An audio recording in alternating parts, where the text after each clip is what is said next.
डर मुझे भी लगा फासला देखकर, पर मैं चढ़ता गया रास्ता देखकर। डर मुझे भी लगा फासला देखकर, पर मैं चढ़ता गया रास्ता देखकर। खुद ब खुद वो मेरी नजदीक आती गई, खुद ब खुद वो मेरी नजदीक आती गई, मेरी मंजिल मेरा हौसला देखकर। नमस्ते दोस्तों, फिर से एक बार स्वागत है आपका हमारे चैनल पर। आज हम पढ़ेंगे इस वीडियो में टेंस यानी काल, टेंस के सभी प्रकार और सभी रूल्स। टेंस को पहचानने के लिए कौन सी बात याद रखनी जरूरी है, ये सभी बातों पे आज हम इस वीडियो पे चर्चा करेंगे। तो आप सभी दोस्तों से विनती है कि वीडियो एंड तक देखें, और अगर आपको कोई दूसरा चैप्टर सीखना हो सभी चैप्टर प्ले लिस्ट में है। और लास्ट में इतना है कि अगर आप हमारे चैनल पर नए हो तो हमारे चैनल को सब्सक्राइब कीजिए, क्योंकि हम कभी भी नई वीडियो अपलोड करें तो आप सबसे पहले देख सके और इंग्लिश का चैप्टर सीख सके। तो चलो शुरू करते हैं। टेंस यानी कि काल। टेंस यानी कि काल, समय के संदर्भ में क्रिया के रूप। किसी भी वाक्य को वर्ब यानी क्रिया के बिना पूरा नहीं माना जाता। वर्ब यानी क्रिया ऐसा शब्द या शब्द का समूह है जो संबंधित नाउन प्रोनाउन के बारे में या उन्हें उसके द्वारा किए जा रहे हैं किसी भी कार्य का विवरण करता है। घटना या कार्य का विवरण स्पष्ट और पूरा करने के लिए वर्ब यानी क्रिया का रूप बदलता है। वर्ब के रूप से चर्चा किए जा रहे हैं कार्य को समय के साथ संबंध पता चलता है। यह पता चलता है कि वह कार्य चल रहा है या पूरा हो चुका है। यह पता चलता है कि वह कार्य या घटना बीते हुए समय की है या आने वाले समय में होगी। देखते हैं एग्जाम्पल। आई वॉक, मैं चलता हूँ। आई वॉक, मैं चलता था। आई विल वॉक, मैं चलूंगा। एग्जाम्पल में ध्यान दीजिए, तीनों वाक्य में प्रोनाउन आई के कार्य को टू वॉक यानी कि चलना को दर्शाते हैं, लेकिन तीनों रूप अलग अलग है। वॉक, वॉक्ड और विल वॉक। तीनों रूप में क्रिया का समय का संदर्भ अलग है। वॉक यानी कि चालू समय, प्रेजेंट, वर्तमान में चलने की जानकारी देता है, जबकि वॉक्ड बीते समय यानी पास्ट, भूतकाल में चलने के बारे में, और विल वॉक बताता है कि आने वाले समय में, फ्यूचर, भविष्य में चलूंगा। ठीक है दोस्तों, समझ में आया ना। समय के चक्र में संबंध में वर्ब यानी क्रिया के बदलते रूप को टेंस यानी काल कहते हैं। ठीक है दोस्तों, टेंस को मुख्य 3 प्रकार में वर्गीकृत किया जाता है। कितने प्रकार है मुख्य? 3। प्रेजेंट टेंस यानी कि वर्तमान काल, पास्ट टेंस यानी कि भूतकाल, फ्यूचर टेंस यानी कि भविष्य काल। देखते हैं तीनों प्रकार के बारे में। प्रेजेंट टेंस यानी कि वर्तमान काल। वर्ब यानी क्रिया का जो रूप वर्तमान समय को सूचित करता हो तो वह प्रेजेंट टेंस कहलाता है। आई वॉक, मैं चलता हूँ। पास्ट टेंस भूतकाल। वर्ब यानी क्रिया का जो रूप बीते हुए समय को सूचित करता हो तो उसे पास्ट टेंस यानी कि भूतकाल कहते हैं, जैसे कि आई वॉक्ड, मैं चलता था। फ्यूचर टेंस भविष्य काल। वर्ब यानी क्रिया का जो रूप आने वाले समय को सूचित करता हो तो उसे फ्यूचर टेंस कहते हैं। आई विल वॉक, मैं चलूंगा।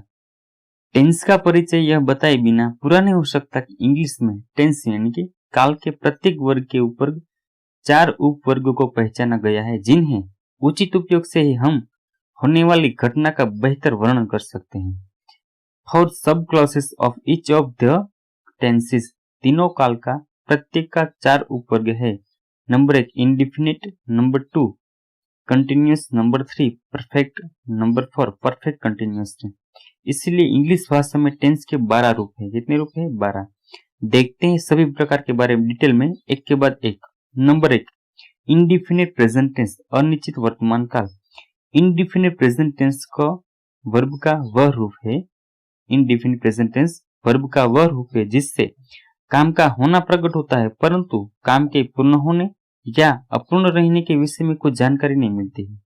इंडिफिनिट प्रेजेंट टेंस का प्रयोग स्वाभाविक कार्य तथा साधारण सत्य का प्रकट करने के लिए किया जाता है। इस टेंस को पहचाने कैसे? जिस वाक्य के अंत में ता है, तो है, ती है, आए तो, ऐसे वाक्य को इंडिफिनिट प्रेजेंट टेंस का वाक्य कहते हैं। इस टेंस का उपयोग ज्यादातर कहाँ होता है? नंबर 1 फॉर हैबिचुअल एक्शंस यानी कि रोजिंदा काम, आदितन क्रिया, जैसे कि my father goes to library every evening, मेरे पिताजी प्रतिदिन शाम को पुस्तकालय जाते हैं।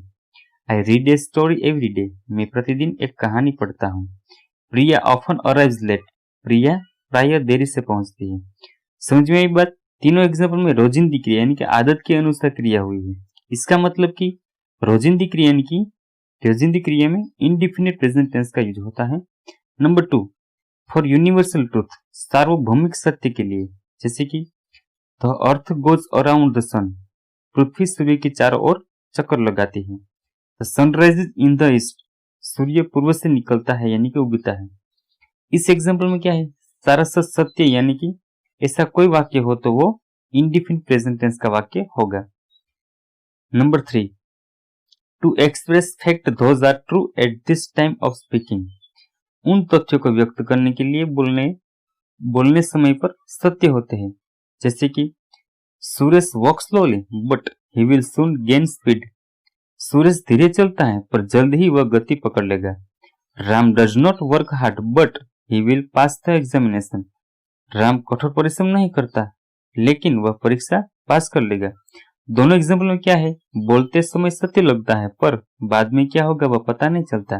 ठीक है दोस्तों, देखते हैं number 4, to express fix the programme in future time, भविष्य के समय को तय कार्यक्रम का व्यक्त करने के लिए, भविष्य में कोई समय तय हो तो उसको व्यक्त करने के लिए, जैसे कि our examination start on Monday, हमारी परीक्षा सोमवार को प्रारंभ होगी।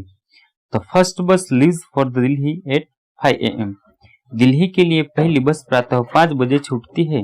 दोनों एग्जाम्पल में क्या है, फ्यूचर फिक्स टाइम यानी भविष्य का फिक्स समय बताता है, ऐसे वाक्य हो तो उसे इनडिफिनिट प्रेजेंट टेंस का वाक्य कहते हैं। देखते हैं next, to express quick action being done at this moment, त्वरित कार्यवाही करने के लिए। देखते हैं कुछ example, Sachin hits the ball for a 6, Sachin ने छक्का लगाया। Dhyan Chand takes the ball and hits into the goal, Dhyan Chand ने गेंद ली और गोल में दाग दी। दोनों एग्जाम्पल में क्या है, त्वरित कार्य हुआ है। कोई भी सेंटेंस में त्वरित कार्य हो तो वहां इनडिफिनिट प्रेजेंट टेंस का यूज होता है। देखते हैं इनडिफिनिट प्रेजेंट टेंस का अफर्मेटिव सेंटेंस कैसे बनाए, यानी कि हकारात्मक वाक्य कैसे बनाए।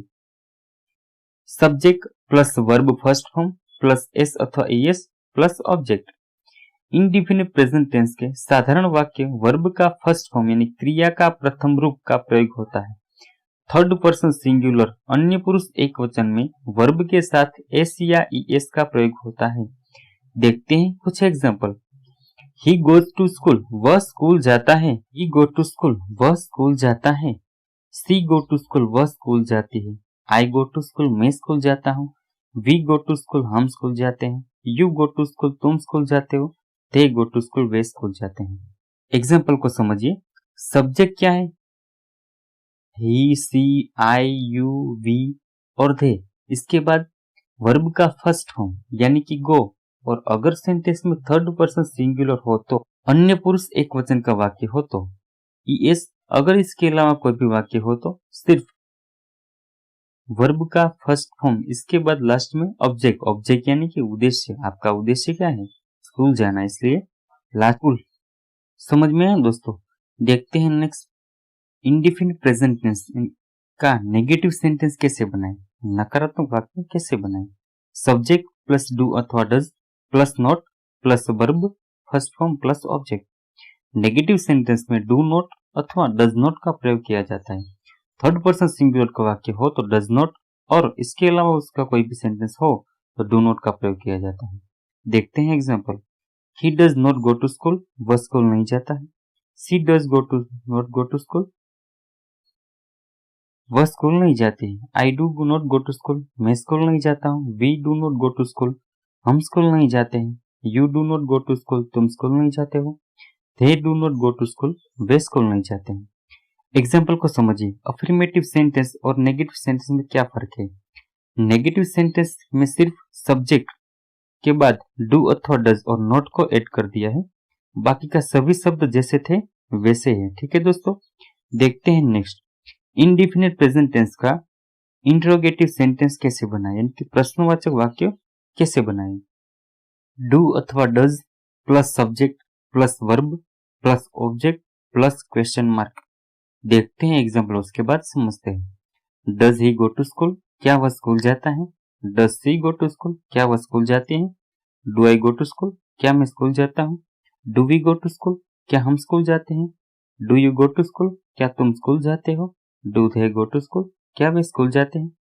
एग्जाम्पल को समझिए। थर्ड पर्सन सिंगुलर का हो तो डज और इसके अलावा कोई भी वाक्य हो तो डू, इसके बाद सब्जेक्ट यानी कि ही शी आई वी यू और थे, इसके बाद वर्ब यानी क्रिया तथा ऑब्जेक्ट यानी कि टू स्कूल, और लास्ट में क्वेश्चन मार्क, भूलना नहीं।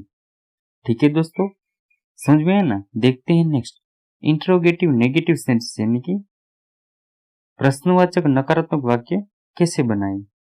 डू अथवा does plus subject plus not plus verb first form plus object plus question mark. देखते हैं एग्जाम्पल, बाद में समझते हैं। Does he not go to school, क्या वह स्कूल नहीं जाता है।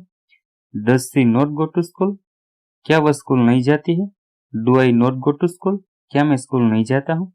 Do we not go to school, क्या हम स्कूल नहीं जाते हैं। Do you not go to school, क्या तुम स्कूल नहीं जाते हो। Do they not go to school, क्या वे स्कूल नहीं जाते हैं। एग्जाम्पल में ध्यान दीजिए, इंट्रोगेटिव और नेगेटिव इंट्रोगेटिव सेंटेंस में क्या फर्क है।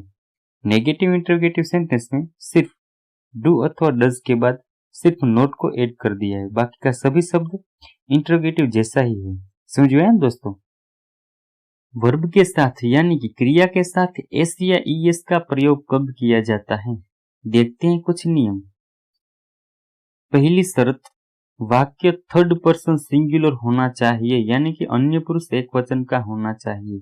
ईएस तभी लगता है जब वर्ब के अंतिम अक्षर S, double S, S H, C H, X, O और जेड हो तो, जैसे कि गो हो तो गोज, किस हो तो किसिज, सर्च हो तो सर्चिज, फेच हो तो फेचिज, क्लास हो तो क्लासेज, क्विज हो तो क्विसिज, पास हो तो पासिज, वॉश हो तो वॉशिज, कैच हो तो कैचिज, डू हो तो डज, मिक्स हो तो मिक्सिज। देखते हैं नेक्स्ट, यदि वर्ब का अंतिम अक्षर वाई हो तथा इसके पहले कोई व्यंजन यानी कंसोनेंट हो तो वाई निकालकर आईईएस लगाते हैं, जैसे कि क्राई हो तो क्राइज, फ्लाई हो तो फ्लाइज, ट्राई हो तो ट्राइज, वेरीफाई हो तो वेरीफाइज, हरी हो तो हरीज, कॉपी हो तो कॉपीज। देखते हैं नेक्स्ट, यदि वर्ब का अंतिम अक्षर वाई हो तथा इससे पहले कोई वोवेल यानी कि स्वर हो, जैसे कि ए ई आई ओ यू हो तो वाई को आई में नहीं बदला जाता, सिर्फ एस लगता है, जैसे कि प्ले हो तो प्लेज, स्टे हो तो स्टेज, एंजॉय हो तो एंजॉयज। ठीक है दोस्तों, मेरे ख्याल से सभी दोस्तों ने सभी रूल्स तथा डेफिनेशन और एग्जाम्पल को अच्छी तरह से समझे होंगे। नेक्स्ट वीडियो में देखेंगे दूसरे प्रकार के बारे में। लास्ट में इतना ही कि अगर आपको हमारी वीडियो पसंद आई हो तो हमारे चैनल को सब्सक्राइब कीजिए, क्योंकि हम कोई भी नई वीडियो अपलोड करें तो आप सबसे पहले देख सके और इंग्लिश कोई चैप्टर सीख सके। लास्ट में एक मोटिवेशन स्टेट, भरोसा खुद पर रखो तो ताकत बन जाती है, भरोसा खुद पर रखो तो ताकत बन जाती है, दूसरों पर रखो तो कमजोरी बन जाती है। थैंक यू दोस्तों, God bless you, take care, good bye.